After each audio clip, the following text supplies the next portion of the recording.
What is going on, guys? In today's video, I will show you the best sword and shield with Greatsword build in Throne and Liberty. So in this guide, I will give you a quick overview of the setup, then I will explain what skills and upgrades should you focus on.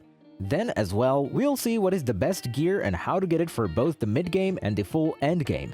And then finally, we will go over weapon masteries, stats, your skill rotations, and even what guardians should you use. So we would be able to be very tanky while at the same time do as much damage as possible and much more. This setup will provide us with one of the strongest buffs in the game. As a tank, you'll be redirecting 70% of your teammates' damage taken to yourself, while at the same time significantly increasing your party's damage. And on top of all this, we will be doing insane amount of damage as by using specific skills and passives, we'll lower our cooldowns dramatically. If you want to be a melee monster, both as a tank and DPS, then this is the build for you. But if you're looking specifically for a full DPS AoE build, then check the video's description for my Greatsword AoE video. So let's move over to the build. And for the choice of weapons, we're going with the sword and shield, and Greatsword. And first of all, we have our skills. So for defensive skills, we use the shield survival technique, while for active skills we get Gaia Crash, Shield Strike, Valiant Brawl, Guillotine Blade, Da Vinci's Courage, Blood Devotion, Provoking Roar, Counter Barrier, Chain Hook, Stalwart Bastion, Strategic Rush, and Will Breaker. As you can see from the gameplay, I don't have all these same skill icons on my bar. It is because the skills icon will change depending on our specialization setup. So Shield Strike will turn into Piercing Strike, then Valiant Brawl will turn into Cruel Smite, and Blood Devotion will turn into Devoted Sanctuary. And then for passive skills, we get Robust Constitution, Vital Force, Indomitable Armor, Resilient Mind, Spectrum of Agony, Aegis Shield, Impenetrable, and Victor's Morale. As for skill upgrade priority, for active skills we want to mainly focus on Shield Strike, Shield Survival Technique, Da Vinci's Courage, Counter Barrier, and Stalwart Bastion. While for passive skills we focus on Robust Constitution, Resilient Mind, Aegis Shield, Vital Force, and Indomitable Armor. For the rest of your skills, they're not as important, so just upgrade them as you progress through the game. Also remember to always upgrade all of your skills to blue first, before moving on to purple. Next we have skill specialization, and for Gaia Crash we select attack speed increase and critical hit chance increase. Then for Valiant Brawl we get Cruel Smite, damage increased, and aggro increased. For Da Vinci's Courage, get duration increased, damage reduction, and instant healing. Then for Provoking Roar, get effect duration and cooldown speed. Then for Chain Hook and Strategic Rush, don't get anything. Then for Shield Strike, get Piercing Strike and aggro increased. For Guillotine Blade, select charges damage and cooldown reduction. Then for Blood Devotion, get all 4 of these, so Devoted Sanctuary, duration increased, damage transfer increase, and damage increase. Then for Counter Barrier, get cooldown and damage increase. For Stalwart Bastion, don't select anything. And finally for Will Breaker, get damage area change.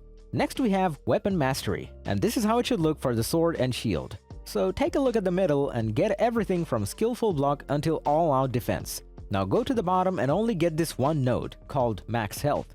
And last but not least, now we can go to the top row and get this entire thing. And then this is how it should look like for the Greatsword. So this time we go to the middle and only select this one, Skilled Vitality. Then next we go to the bottom and get that entire row. And lastly we go to the top and select everything from Range Defense until Overcome Snare.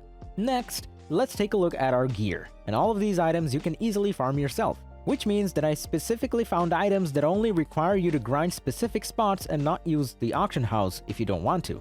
Also, if you're looking for a full green gear setup, then I recommend for you to watch my leveling guides, which are already up on my channel. But to be honest, green and blue gear doesn't really matter, as you'll be getting purple pieces right after getting to level 50 and by following my gear upgrade guide. So first off, we are using Karnik's Netherblade, with traits like Max Health, Hit Chance, and Heavy Attack Chance. All gear should be at its max level, and you can get this item crafting recipe from Death's Abyss dungeon. Next we have Duke Magnus Provoking Warblade, with traits like Max Health, Hit Chance, and Heavy Attack Chance. You can get it from Butcher's Canyon. Next we have the Gloom Guard Helmet, with Max Health, Melee Evasion, and cooldown speed. You can get it from dungeons like the Death's Abyss and Spectre's Abyss. Next we have Supreme Devotion with Mana Regen, Skill Damage Resistance, and Debuff Duration. You can get it from the Cave of Destruction. Next we have Shock Commander Plate Armor with Max Health, Melee Evasion, and Ranged Evasion. You can get it from bunch of purple chests or by defeating the Demon Hoof Shaman. Next we have Gloomguard Gauntlets with mana regen, melee evasion, and added attack speed. You can get it from dungeons like Death's Abyss or Cave of Desperation. Next we have Gloomguard Greaves with mana regen, melee evasion, and debuff duration. You can get it as a reward from the Death's Abyss. Next we have the Gloomguard Sabatons with mana regen, melee evasion, and ranged evasion. You can get it from dungeons like Roaring Temple or Death's Abyss. Next up we have Clasp of the Conqueror with max health, skill damage boost, and buff duration. You can only get it by opening all types of purple armor chests. Next we have the Ancient Saurodama Braces with mana regen, skill damage resistance, and debuff duration. You can only get it from purple armor chests. Next we have the Etched Alabaster Band with max health, skill damage boost, and buff duration. You can get it from Abyss chests or by defeating the Demon Hoof Tracker. Next we have Amber Dimensional Band with max health, skill damage boost, and buff duration. You can only get it from purple armor chests. And finally, we have the Belt of Endless Slaughter with max health, skill damage resistance, and debuff duration. You can get it from the Butcher's Canyon dungeon. Last but not least, if at this current moment you only have blue gear, then don't worry because you'll soon enough start changing it for the purple pieces. The setup I showed is the best current gear that anyone can farm. But no matter what gear you choose, this build will still work fine. But this setup is just an example of what good items with good traits will look like. Next up, let's take a look at our gear upgrades. This game doesn't have a very typical gear progression. By this I mean you'll have to upgrade pretty much anything you get. So we go from gray to green to blue and finally purple. No matter at which stage of progression you're watching this video, just keep upgrading your equipment to their max level. And then when you get better gear, just transfer the experience from the old one to the new one. As for my gear recommendations, when you reach level 50, just farm accessible gear by doing open world dungeons. Also, you want to extract traits from Gear for Lucent. On top of that, you'll need to turn important purple gear acquired from co-op dungeons into lithographs and then sell them on the auction house. Last but not least, for your traits, just prioritize the ones that give you the highest damage. Next up, we have the stats. The goal for your endgame build is to reach 70 strength, 30 dexterity, and 30 perception.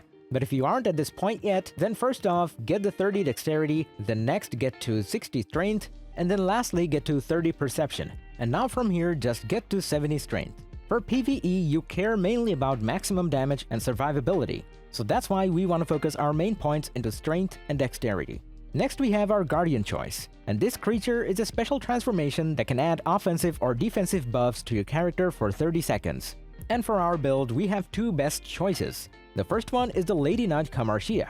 This Guardian is useful while you learn new dungeons. It helps in dangerous situations as an emergency button to survive mechanics that deal significant amount of damage. The other option is the Shade Revenant Steno.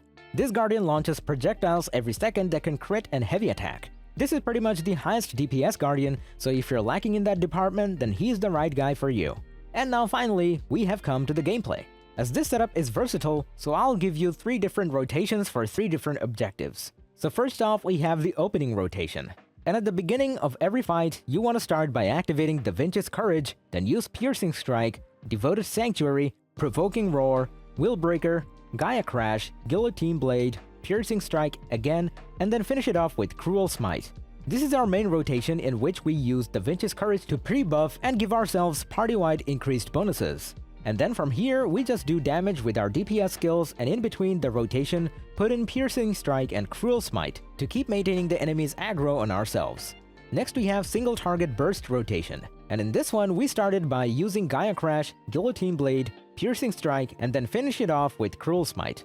This quick combo will give us fast burst damage and of course help us keep holding the enemy's aggro. And now finally for the last one, we have our defensive rotation. So for high defense, we just simply use Provoking Roar and then Willbreaker. These 2 skills will come off cooldown at the same time, so use them both at the same time to gain the most value out of their buffs. Just don't forget that if you ever lose the boss's aggro, then immediately use it again. Also, certain bosses have monsters that you need to kill. As a tank, you must stay in melee range, as most bosses do a party-wide AoE when their target is not within melee range. Also, you can use Chain Hook to group up weaker enemies while staying in melee range, which also maxes out the boss's aggression, forcing the boss to attack you, and that's about it. So, if you enjoyed this video, click like, subscribe, and comment. If you're interested in more content, check out my channel, and I'll see you in the next one. So take it easy, peace!